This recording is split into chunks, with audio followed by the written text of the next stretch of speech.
Matapos gumawa na kasaysayan ni The Monster Naoya Inoue at Big Bang Junto Nakatani sa kanilang naging laban sa Tokyo Dome, Japan, kung saan dinaluhan nga po ito ng 55,000 na katao at nabansagang the biggest boxing fight in Japanese history. Heto, balak na naman daw pong basagin ni Inoue ang kanyang inukit na kasaysayan. Una nang binasag ni Inoue ang history ginawa ni Mike Tyson at Buster Douglas noong 1990, kung saan dinaluhan po ang bakbakang Tyson at Douglas ng humigit kumulang 40,000 katao. Ngayon sa darating daw po na February 2027, planong ganapin ang laban ni The Monster Naoya Inoue kontra Jesse Bam Rodriguez sa Mizuho Payday Dome, Fukuoka, Japan.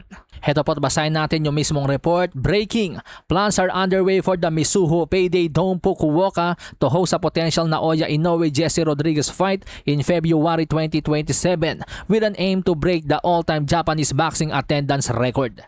At ayon din po sa credible source na yan, mga amigos, nakatakda daw pong tumanggap si Jesse Bam Rodriguez ng tumataginting na 1 billion yen o may katumbas na $6.265 million. Na kung i-convert naman po natin sa peso ay tumataginting na 387 million pesos.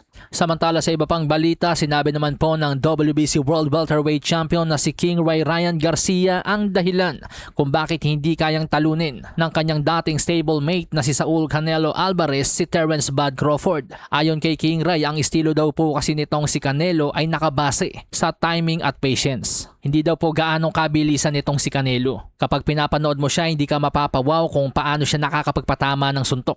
Mabagal ang pacing kung lumaban itong si Canelo at hindi daw po yun ang paraan para talunin si Crawford. Para kay King Ray, para talunin si Crawford ay kailangan mong maging mabilis. Yung tipong hindi siya kaagad makakapag-react. Marahil ito ang dahilan ni Ryan Garcia kaya gusto niya makasagupa din itong si Crawford dahil feeling niya, alam niya kung paano ang gagawin para talunin ang dating pound for pound king. Sa larangan ng boxing, kilala si Ryan Garcia sa kanyang pagkakaroon ng malakidlat sa bilis na left hook. Isang suntok na kapag nakalusot nga naman sa panga ni Crawford ay posibleng may paglagyan ng taga-Omaha. Maraming mga boksingero at mga eksperto ang nagsasabi na ang pinakamasakit na suntok ay yung suntok na hindi mo inaasahang tatama o yung suntok na hindi mo nakita.